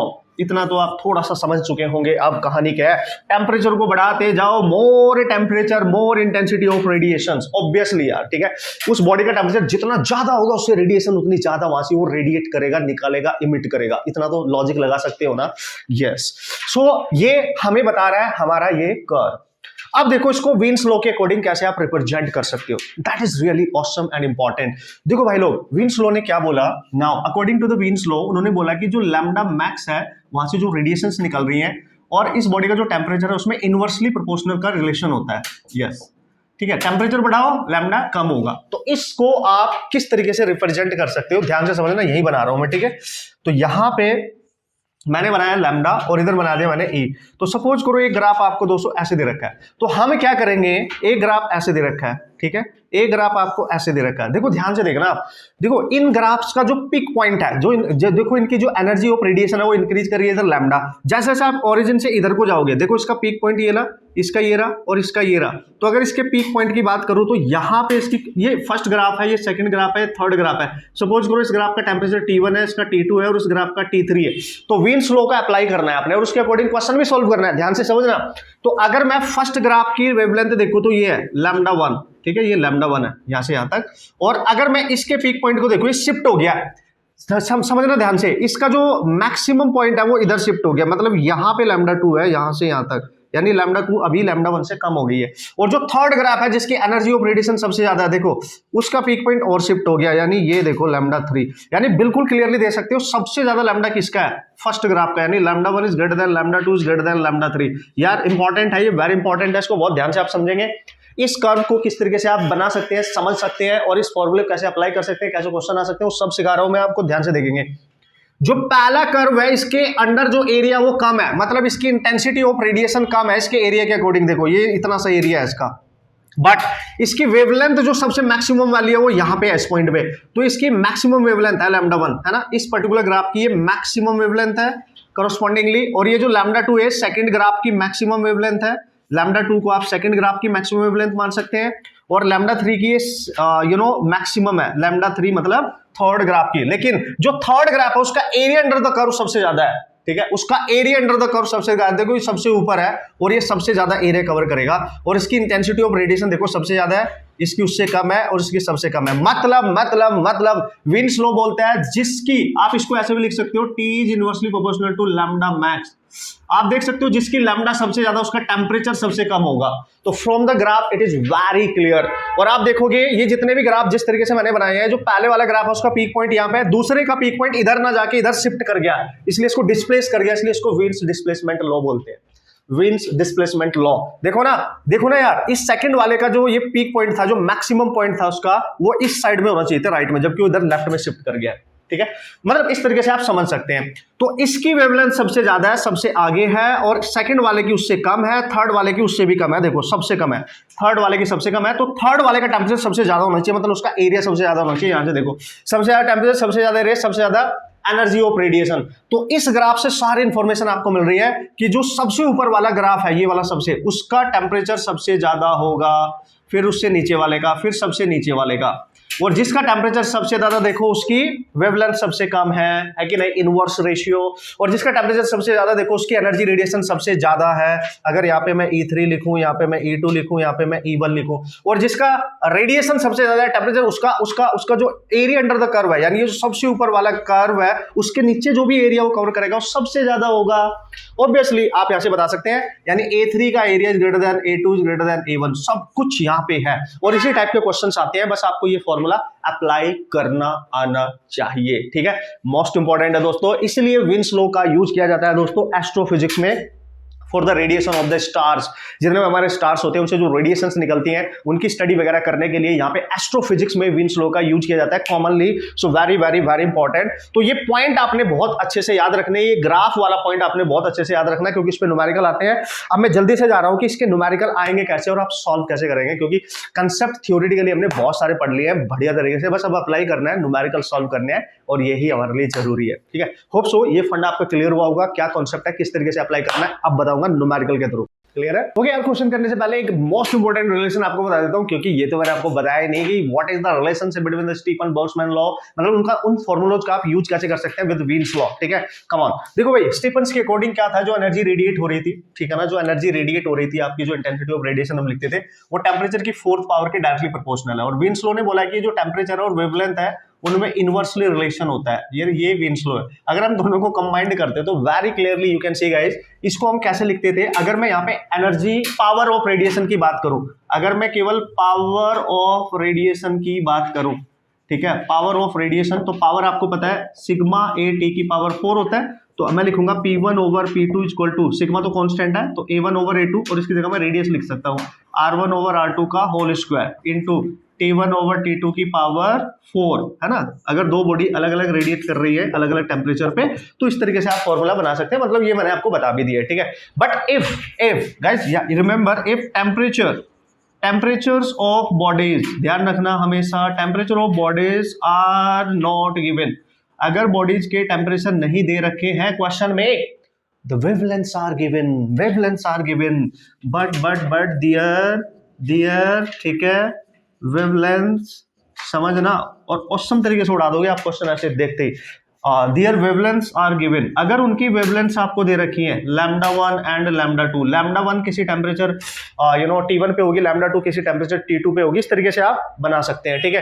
तो आपने क्या करना है, टेम्परेचर को हटाना है। हमें पता है टेम्परेचर में और वेवलेंथ में इनवर्सली रिलेशन होता है। अगर मैं लिखूंगा λ1 ओवर λ2, हम लिखेंगे T2 ओवर T1, मतलब अगर आप लिखोगे T1 ओवर T2 तो आप लिखोगे λ2 ओवर λ1, सीधा सा पढ़ना, इनवर्सली प्रोपोर्शनल है। तो इस फॉर्मूले को आप बना सकते हो P1 over P2 equal to, radius given होंगी, बस एज इट इज रखना है, और T1 ओवर T2 की जगह लिख देना है λ2 ओवर λ1, बस ये रखना है याद। सो तब ये फॉर्मूला आपने यूज करना है क्वेश्चन सॉल्व करने के लिए। लॉट ऑफ प्रॉब्लम इस पे पूछी गई है, ऑसम तरीके से डायरेक्ट फॉर्मूला आप यूज कर सकते हैं, क्वेश्चन इजीली आपका हो जाएगा विदाउट एनी कंफ्यूजन, ठीक है। ट्राई करें, क्वेश्चन ट्राई करेंगे अब, ठीक है ना। सो क्वेश्चन ट्राई करेंगे तभी मजा आने वाला है। तो कुछ क्वेश्चंस मैं यहाँ पे डिस्कस करने वाला हूँ आपके वास्ते, आप ही के लिए, ठीक है। Okay, so here we go and this is the first question. और देखो यार, इसको आप पढ़ो, खुद ही पढ़ो, खुद ही इसमें जो डेटा गिवन है उसको नोट कर लो, और फिर देखो क्या पूछेगा, आप खुद सॉल्व कर सकते हो, क्योंकि सारे कंसेप्ट, सारे फॉर्मूले मैंने ऑलरेडी आपके साथ डिस्कस कर लिए हैं। आपका क्वेश्चन आराम से सॉल्व हो जाएगा अगर आप खुद भी ट्राई करेंगे नॉर्मली। जल्दी से पढ़ो, जब तक मैं बकवास आपके साथ कर रहा हूँ, आपको समझाने की कोशिश कर रहा हूँ, तब तक you can solve the problem awesome तरीके से, ठीक है। तो देख लेते हैं यार यहाँ पे क्या बोला, देखते कौन पहले करता है, आप या मैं। ओके, तो उसको बोल रहा है 2 spherical bodies A and B. पहली बॉडी की जो रेडियस है वो 6 सेंटीमीटर है। पहली बॉडी जो है ए, उसकी जो रेडियस दे रखी है फर्स्ट बॉडी की, वो 6 सेंटीमीटर दे रखी है, और जो सेकंड बॉडी है उसकी 18, ओ 3 टाइम्स ग्रेटर है बॉस। तो सेकंड बॉडी की जो रेडियस है R2 मान लो उसको, ये 18 सेंटीमीटर है, इसको बॉडी बी मान लेंगे आप, ठीक है सर। ओके, ये अलग अलग टेम्परेचर T1 T2 पे है, इसका टेम्परेचर T1 है, उसका टेम्परेचर T2 है, तो ये भी कुछ एनर्जी रेडिएट कर रही होगी। यह छोटा गोला, ये बड़ा गोला है बॉस, बड़ा गोला। आप बड़े गोले पे रहते हो, छोटे गोले पे रहते हो, किस गोले पे रहते हो, ठीक है, सबसे एनर्जी रेडिएट हो रही है, ठीक है। The maximum intensity in the emission of the spectrum of A's at 500 nanometre, मतलब यहां से जो इंटेंसिटी रेडिएट हो रही है इस पर्टिकुलर गोले से जिसका टेम्परेचर T1 है, उसकी जो मैक्सिमम वेवलेंथ है, जिस वेवलेंथ पे जा रही है वो 500 नैनोमीटर पे आ रही है। मतलब इससे रेडिएट होने वाली एनर्जी की जो वेवलेंथ है, जो मैक्सिमम वाली कोई इंटेंसिटी होगी जिसके पास जो वेवलेंथ होगी, वो मैक्सिमम वेवलेंथ होगी, that is 500 nanometre. In that of B is 1500 nanometre. इससे जो रेडिएट हो रही है, यहाँ पे जो रेडिएशन एनर्जी होगी, किसी पर्टिकुलर रेडिएशन के पास एक वेवलेंथ होगी जिसकी मैक्सिमम वैल्यू आपकी दे रखी है 1500 नैनोमीटर। आप डेटा देख के समझ गए होंगे यार क्या बात कर रहे हो, उड़ा देंगे हम क्वेश्चन को। Considering them to be black bodies, clear बोला है कि इन दोनों को ब्लैक बॉडी मानना है। ई की वैल्यू 1 लेनी है, इमिसिविटी स्मॉल ई वाला, स्मॉल ई कैपिटल ई नहीं। What will be the ratio of the rate of total energy radiated by A to that by B. Rate कुछ है, एनर्जी रेडिएट का रेट कुछ है, यानी एनर्जी पर यूनिट टाइम, उसी को तो रेट कहते हैं, मतलब पावर ऑफ रेडिएशन पूछ रहा है। ओहो हो, इनका मान लिया इससे एनर्जी रेडिएट, जो पावर रेडिएट हो रही है वो P1 है और इससे जो रेडिएट हो रही है वो P2 है। तो हम निकालेंगे P1 ओवर P2। बता क्या क्या दे रखा है, टेम्परेचर नहीं गिवन है, टेम्परेचर नहीं गिवन है, रेडियस दे रखी है R1 R2, वेवलेंथ दे रखी है। तो देखो ना, अभी तो बताया R1 ओवर R2 का whole square into lambda 2 over lambda 1 लेना है और इसकी पावर होल पुट करो, डायरेक्ट आंसर आ जाएगा। सो ये आ जाएगा P1 over P2, lambda 1 6 by 18 का स्क्वायर, लैम्डा 2 और लैम्डा 1 कितना है भाई, लैम्डा 2 है 1500, लैम्डा 1 कितना है सर 500 और इसकी पावर 4 है। इसको कैंसिल करो, सो P1 ओवर P2 कितना आएगा सर, दिस इज 3 यानी 1/9 और इनटू यहाँ पे इसको कैंसिल करो 3 यानी 3 का 4, ठीक है। तो ये आ गया P1 over P2 equal to 1/9 into 81 ही आएगा, 3 का 4 यार, ठीक है। तो ये आ गया 9। तो फाइनली P1 और P2 का जो रेशियो आ रहा है वो 9 आ रहा है। आप चेक करो, उसको चेक करो, no problem at all, check करो। तो यार इजी है, अगर आपके कंसेप्ट क्लियर है, आपको फॉर्मूला याद है, थोड़ी बहुत ही लिटिल बिट अच्छे से कैलकुलेशन करनी आती है, तो क्या बात कर रहे हो, क्वेश्चन नहीं होंगे, हो जाएंगे। हर टाइप का क्वेश्चन आप सॉल्व कर सकते हो, नीट का हो, जेईई मेन का हो, आईआईटी मेंस का हो, आईआईटी जेईई का हो, किसी भी एग्जाम का क्वेश्चन होता है आप इजीली सॉल्व कर सकते हैं, बट कंसेप्ट क्लियर होना चाहिए और नॉर्मली आपके फॉर्मूले आपको याद होने चाहिए अच्छे तरीके से। सिमिलरली एक क्वेश्चन और ट्राई करेंगे, मजा आ जाएगा boss. So yes, so here we go and this is the next question and this is the question number 2। चलो देख लेते हैं, जल्दी से पढ़ लिया जाएगा क्या क्वेश्चन में दे रखा है, सब कुछ देखने वाले हम यहाँ पे। उसने बोला 2 स्फेरिकल स्टार्स हैं A and B emit black body radiation and the radius of A is 400 times that of B। ओ अच्छा, ठीक है, यानी लेट्स ये पहला है स्टार A है और ये कोई स्टार B है। उसने बोला स्टार A की जो रेडियस है R1 वो 400 टाइम्स है radius of the star B। ओ मतलब इसकी रेडियस ज्यादा है, R1 R2 कितना 400 टाइम्स। क्लियर है, ये आप पहले से याद रखेंगे, देख लेंगे, आराम से लिखेंगे। ओके। तो अब बोल रहा है कि A emits 10⁴ times the power emitted from B। मतलब सपोज करो B से पावर इमिट हो रही है, यहाँ से कुछ रेडिएशन जो जा रही है, उनकी जो पावर दे रखी है, जो इमिट हो रही है वो है P2, और यहाँ से जो रेडिएशन ये इमिट कर रहा है, इस बार इसकी पावर दे रखी है P1। इसमें बोला है जो पहली बॉडी से रेडिएशन इमिट हो रही है बॉस, इमिट हो रही है, ठीक है सर। उसने बोला है बॉडी A से जो इमिट हो रही है वो 10⁴ टाइम्स है, मतलब P1 10⁴ टाइम्स ऑफ P2 है, मतलब इससे ज्यादा हो रही है इसके कंपैरेटिवली, और इसकी रेडियस भी ज्यादा है इसकी कंपैरेटिवली। सब कुछ गिवन है, वो ध्यान से लिखना इन चीजों को, ठीक है।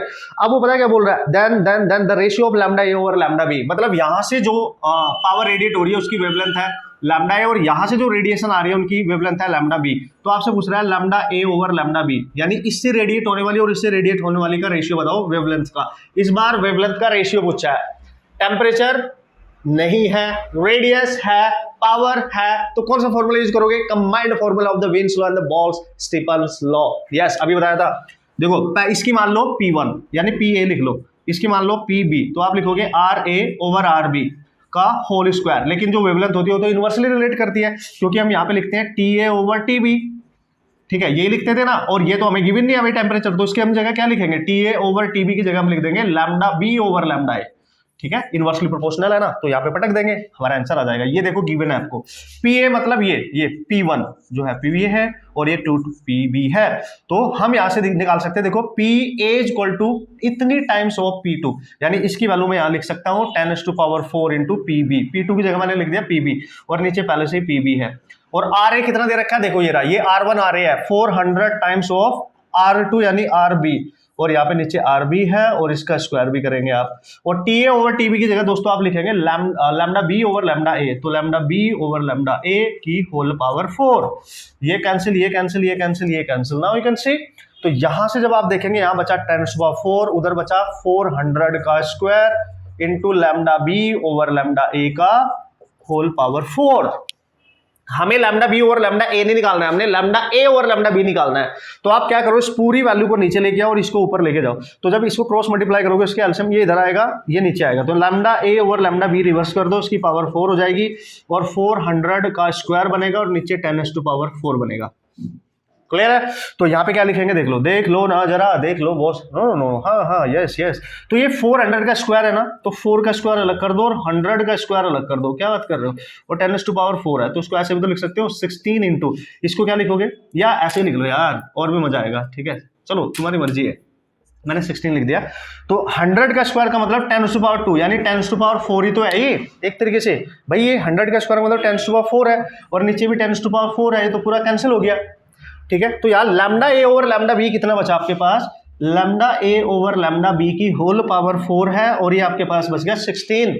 ओ तरीकी। अच्छा अब क्या करेंगे सर, देखो भाई यहाँ पे 4 पावर है, तो यहाँ पे हमें जब इसकी वैल्यू निकालनी है लैम्डा ए ओवर लैम्डा बी की, तो हमें लिखना पड़ेगा 16 की पावर 4। तो आप इसको लिख सकते हो 2 को लिख सकते हो, अगर 16 को लिखना है 2 की पावर में लिख दो 4 और इसकी होल पावर है 1/4, ये कैंसिल, तो 2 बचेगा, यानी लैम्डा ए ओवर लैम्डा बी फाइनली 2 बच गया।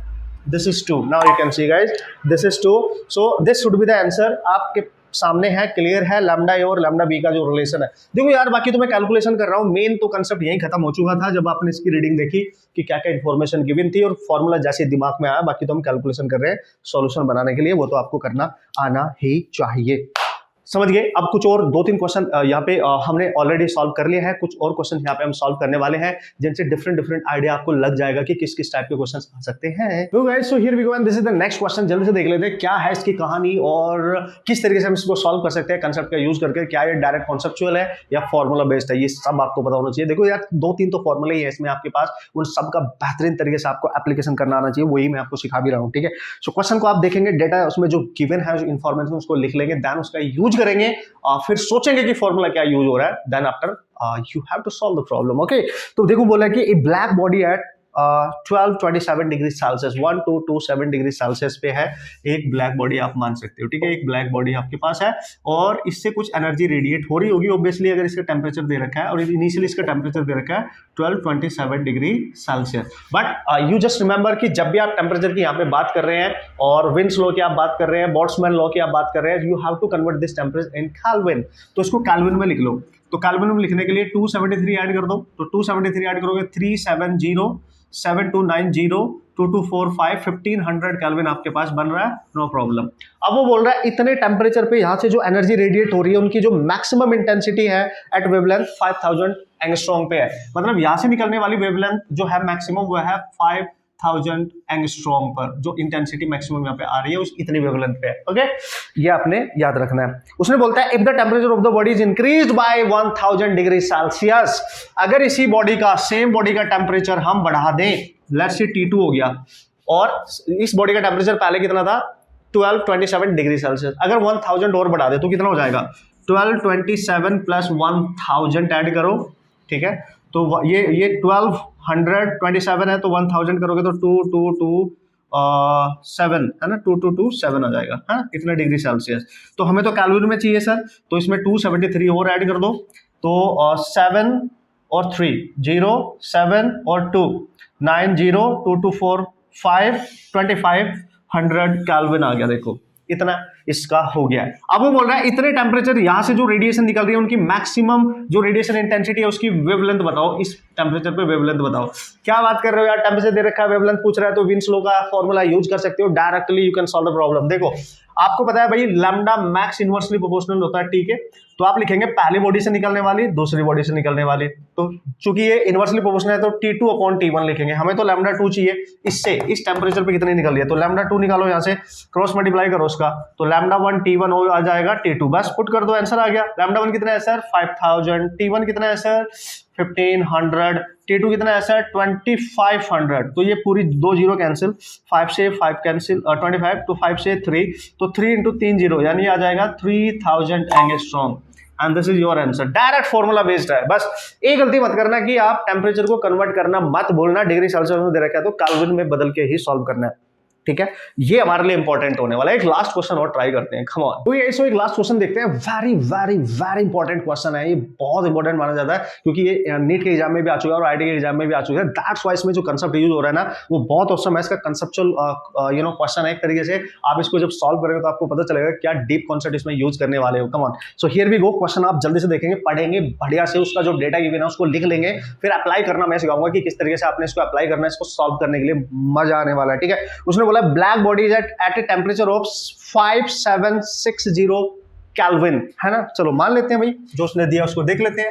एक ब्लैक बॉडी आपको दे रखी है और उसका जो टेम्परेचर दे रखा है 760 केल्विन, इतना इस बॉडी का टेम्परेचर है। बिल्कुल है सर, बिल्कुल है, क्या बात कर रहे हो आप। The energy of radiation emitted by the body at wavelength 250 nanometre is U1। मतलब इस बॉडी से अगर रेडिएशंस निकल रही हैं, ठीक है सर, ठीक है, बढ़िया है, ठीक है, तो वो पता है क्या बोल रहा है, बहुत ध्यान से समझना। जो डेटा गिवन है उसको बहुत स्मार्टली यूज करना पड़ेगा, तब जाके क्वेश्चन होगा। कॉन्सेप्चुअल बेहतरीन क्वेश्चन माना जाता है, दैट्स व्हाई 2 एग्जाम में रिपीट हुआ है। ठीक है, तो उसने बोला है कि the energy of radiation emitted by the body at wavelength 250 nanometre is U1। Suppose करो किसी वेवलेंथ पे इस बॉडी से जो रेडिएशन आ रही है, ठीक है, वो जो एनर्जी है उनकी रेडिएशन की वो U1 है, बट एट वेवलेंथ λ1 दे रखा है 250 नैनोमीटर। ये तो आप समझते हो ना, नैनोमीटर 10⁻⁹। तो इतनी वेवलेंथ पे जो एनर्जी रेडिएट हो रही है उसकी एनर्जी दे रखी है U1, इतना समझो पहले तो। ठीक है sir, okay. And at wavelength 500 nanometre is U2। अगर इस बॉडी से वेवलेंथ रेडिएट हो रही है एनर्जी, और एनर्जी हमें U2 दे रखी है, बट एट वेवलेंथ कोई वेवलेंथ दे दी उसने 500 नैनोमीटर, इसकी डबल कर दी है। ठीक है, 250 से डबल पे इतनी एनर्जी रेडिएट हो रही है। मतलब वो बोल रहा है कि अगर वेवलेंथ ये थी तो एनर्जी इतनी रेडिएट हो रही है, अगर वेवलेंथ ये है तो एनर्जी इतनी रेडिएट हो रही है। आगे बढ़ते हैं। अब वो बोल रहा है eight wavelength 1000 nanometre is U3। अब वो बोल रहा है अगर वेवलेंथ आपके पास U3 एनर्जी रेडिएट कर रही है एट वेवलेंथ λ3 = 1000 नैनोमीटर, इसका डबल कर दिया। ठीक है, इसका डबल किया तो इस पे निकल रही थी U1, इसका डबल कर दिया वेवलेंथ तो U2, इसका डबल कर दिया 1000 नैनोमीटर तो U3 निकल रही है। तो बताओ U1, U2 और U3 में क्या रिलेशन होगा, कौन ज्यादा है कौन कम है, क्या है, what is the relationship between the U1, U2 and U3। Remember, U1, U2 and U3 are the energy radiated from the black body at different wavelength. U1 at 250, U2 at 500 and U3 at 1000 nanometre. समझ गए logic. अब वो बोल रहा है wins constant दे रखा है यहाँ पे B की वैल्यू 2 ठीक है जी 2.88, सही है सर, यूनिट देख लेते हैं, इंटू 10⁻6 नैनोमीटर केल्विन, ये तो इसकी यूनिट है मीटर केल्विन, और नैनो तो आपको पता ही है, तो उसको आप ऐसे भी लिख सकते हो। तो चलो नैनो की फॉर्म में लिख लो तो क्या है, क्योंकि यहाँ पे ये भी नैनोमीटर दे रखा है, mm नहीं है, नैनोमीटर है। ठीक है, तो ये भी इसमें ही दे रखा है, सो नो प्रॉब्लम, हम इसको ऐसे ही रखेंगे। Which of the following is correct. Option आपके सामने है, बिल्कुल क्लियरली आप ऑप्शंस को देख सकते हैं, मस्त तरीके से इमेजिन कर सकते हैं कि क्या सिचुएशन यहाँ बनेगी, बट ये क्वेश्चन सॉल्व करना है आपने ऑसम तरीके से। ठीक है, तो दोस्तों जब वेवलेंथ ये थी तो इतनी एनर्जी रेडिएट हो रही थी, जब ये थी तो इतनी हो रही है, जब ये वेवलेंथ है तो ये हो रही है। तो हमें यहाँ पे रिलेशनशिप देखनी है U1, U2 एंड U3 में, एंड U3 में क्या रिलेशन होगा, U1, U2 एंड U3 में क्या रिलेशन होगा, ये हमें यहाँ पे बताना है। And this is the main important problem जो हमने सॉल्व करनी है। अब करेंगे कैसे सर, चूंकि यहाँ पे B की वैल्यू दे रखी है, बिल्कुल दे रखी है, क्या कर सकते हैं, टेम्परेचर दे रखा है बिल्कुल, तो इससे मैक्सिमम पॉसिबल जो वेवलेंथ यहाँ पे रेडिएट हो रही है उसकी वैल्यू निकाल लेते हैं। इस पर्टिकुलर टेम्परेचर पे कितनी हो रही है, इस टेम्परेचर पे कितनी हो रही है उसको निकाल लेते हैं। तो फ्रॉम विन्स लॉ, है ना, आप यूज करेंगे from wins law. Wins law क्या बोलता है कि इस टेम्परेचर पे कितनी रेडिएट यहाँ पे हो रही है उसको निकाल लेते हैं मैक्सिमम वैल्यू। तो हमें पता है वो होती है B/T, तो लैम्डा मैक्स आपके पास निकल के आएगा। B कितना है सर, B है 2.88 इंटू 10⁻6 नैनोमीटर केल्विन में है, और डिवाइड में टेम्परेचर कितना है सर केल्विन में, तो 5760। ठीक है जी, इसको आप सॉल्व करेंगे और यहाँ से लैम्डा मैक्स की वैल्यू देखेंगे, फिर उस मैक्स को इनके साथ कंपेयर करके देखेंगे, उसके अकॉर्डिंग क्वेश्चन करेंगे, क्योंकि विन्स लॉ के अकॉर्डिंग जो एनर्जी रेडिएट हो रही है वर्सेस वेवलेंथ ग्राफ हमें स्टडी करना पड़ेगा, दैट इज रियली इंपॉर्टेंट। ठीक है, यहां पे बनाएंगे E वर्सेस लैम्डा का ग्राफ, याद है कुछ, याद है वो इस तरीके का ग्राफ मैंने बनवाया था, ठीक है, याद है कुछ? तो देखते हैं ये कहां से स्टार्ट हो रहा है, कहां मैक्सिमम है और कहां पे जाके फिर किस तरीके से वेरी कर रहा है। तो इस पॉइंट से लेके इस पॉइंट तक किस तरीके का वेरिएशन इसमें देख रहा है। तो भाई ये एनर्जी है और ई लिख दिया मैंने, तो आप यू लिख सकते हो, आपकी मर्जी है, क्योंकि इसने यू की फॉर्म में एनर्जी ली है तो आप इसको यू लिख सकते हैं। जो एनर्जी वहां से रेडिएट हो रही है उसके और लैम्डा के बीच में है, तो वही वाला ग्राफ ना, इस तरीके से। तो बस ये वैल्यू को आपने चेक करना है, तो इसको डिवाइड करके आप देखेंगे कितनी वैल्यू यहाँ पे निकल के आ रही है। ये इंपॉर्टेंट है कि इसको हम सॉल्व करेंगे। और ये नैनो का मतलब क्या है, इसको आप सॉल्व करेंगे, नैनो का मतलब यहाँ पे 10⁻⁹ आपको लेना पड़ेगा, ठीक है। Then you have to solve this और यहां से लैम्डा मैक्स आपका आ जाएगा। सो यार जब इसको आप सॉल्व करोगे तो क्लियरली 2.88 को इससे बस डिवाइड करना है। ये तुम्हारे लिए थोड़ा सा टिपिकल रहने वाला है, बट आपको करना तो पड़ेगा अगर क्वेश्चन करना है। तो ये वैल्यू नियर अबाउट निकल के एग्जैक्टली भी आ सकती है। तो आप देखेंगे इसको 500 नैनोमीटर ये वेवलेंथ आने वाली है। मतलब ये बॉडी जो इस टेम्परेचर पे है, मैक्सिमम पॉसिबल जो वेवलेंथ यहाँ पे इंटेंसिटी जो रेडिएट कर रही है उसकी मैक्सिमम पॉसिबल जो वेवलेंथ होने वाली है वो 500 नैनोमीटर पे होने वाली है। यानी इसका जो पीक पॉइंट मिलेगा हमें इस वेवलेंथ पे मिलने वाला है, ठीक है ना, समझ रहे हैं आप। तो 500 नैनोमीटर तो U2 था, U2 पे था, देखो है ना, U2 पे U2 जो एनर्जी रेडिएट हो रही थी वो 500 नैनोमीटर पे हो रही थी। मतलब इस ग्राफ का जो पीक पॉइंट है ये तो क्लियर हो गया कि यहाँ पे जो वेवलेंथ है वो 500 नैनोमीटर है। क्लियर है इतना? तो ये तो क्लियर है। और यहां पे जो एनर्जी आपको U मिल रही होगी ये U2 है, ये तो क्लियर है। अब जो वेवलेंथ इससे कम होगी, ठीक है, जो वेवलेंथ इससे कम होगी, देखो ध्यान से, इससे जो वेवलेंथ कम है वो कितनी है सर, 250 नैनोमीटर। तो कहीं यहीं पे होगी 250, मान लिया यहां से ग्राफ स्टार्ट हुआ तो मैं यहीं से स्टार्ट कर लेता हूं 250 नैनोमीटर। तो यहां पे एनर्जी है U1 और जो इससे ज्यादा है तो 1000 से ज्यादा है तो कहीं यहां पे होगी, तो आप इसको मान लेंगे।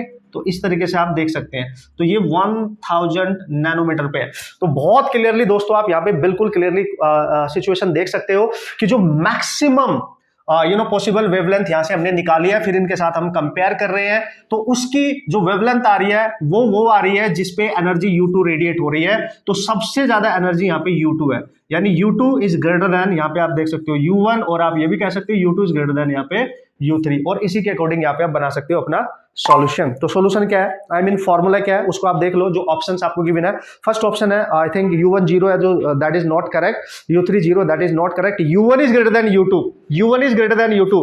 U1 है 250 पर, जो कि यहाँ पे आएगा आपके अकॉर्डिंग, और U2 ज्यादा है, नॉट U1, तो this is correct. U1 is greater than U2, this is incorrect. तो U2 is greater than U1, यही इसमें ऑप्शन है, ये वाला तो उसमें है भी नहीं है, ठीक है। तो ये आपका करेक्ट आंसर माना जाएगा, ठीक है ना, ये आपका correct answer U2 is greater than U1।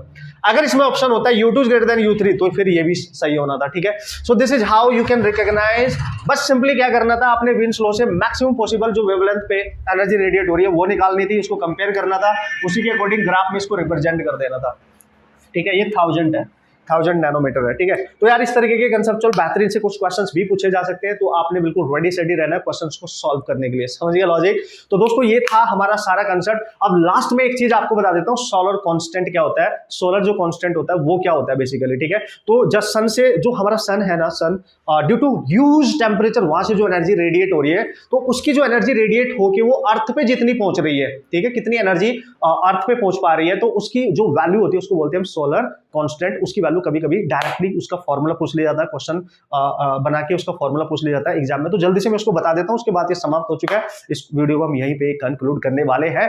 मस्त तरीके से आप इसकी प्रैक्टिस करना, औसम तरीके से, ठीक है। तो देख लेते हैं सोलर कांस्टेंट का कांसेप्ट क्या है। ओके इसको जल्दी से देख लेते हैं, what is the meaning of solar constant. देखो इसको यहाँ पे, ये जो मैंने लिखा है इसको समझने से पहले आपको मैं समझा देता हूँ है क्या कहानी, ठीक है। देखो हमारा जो सन है, ये हमारा सन है, और लेट्स सी सन का जो टेम्परेचर है वो T है, रेडियस वगैरह कुछ R मान लेते हैं, और सन के यूज टेम्परेचर की वजह से यहाँ से एनर्जी रेडिएट हो रही है, समझ गया। तो एनर्जी रेडिएट हो रही है, बढ़िया है सर, मस्त है, कोई प्रॉब्लम नहीं है। बात हम किसकी कर रहे हैं सर, सन की कर रहे हैं, और हम सोलर कांस्टेंट निकालना चाहते हैं। तो यार ये जो एनर्जी रेडिएट हो रही है, हमारा जो प्लैनेट है, जो अर्थ है हमारी, वहां पे तो एनर्जी पहुंच रही होगी। सपोज करो यहां से, इसके सेंटर से स्मॉल आर डिस्टेंस अवे, है ना, यहां से समझना, स्मॉल आर डिस्टेंस अवे हमारी कहीं अर्थ है। तो ये क्या बोलता है, इतनी डिस्टेंस की वजह से यहां पे जो एक स्फीयर बनेगा, आप समझना, तो एक स्फीयर बनाएंगे, सारी रेडिएशन जब जा रही होंगी तो इसके सेंटर से स्मॉल आर डिस्टेंस है R, यानी R रेडियस का एक बड़ा सा स्फीयर बन जाएगा, जो उसको इस पे स्प्रेड आउट हो जाएगा। अर्थ है ये हमारी, ठीक है। तो अर्थ पे जो एनर्जी रीच कर रही है, अर्थ पे जो एनर्जी इसकी जा रही होगी, तो ये कितनी एनर्जी रेडिएट कर रहा है, पावर हम निकालेंगे, उस एनर्जी रेडिएशन की पावर हमें पता है वो क्या होती थी, पावर ऑफ एनर्जी कितनी थी, सिग्मा ए टी की पावर 4 होती थी, ठीक है। तो कोई भी ब्लैक बॉडी, अगर सन को हम ब्लैक बॉडी मान के चल रहे हैं तो यहाँ से जो भी एनर्जी रिलीज हो रही होगी तो भाई सिग्मा ए टी की पावर 4 ही हो रही होगी। तो ये इसमें से कितनी रेडिएशन अर्थ के पास पहुंच रही है, तो अर्थ और सन के बीच की जो डिस्टेंस है पहले वो देख लो, स्मॉल आर मान लो, this is the distance between earth and sun, you can write, okay, this is the distance between the earth and sun, SUA, ठीक है।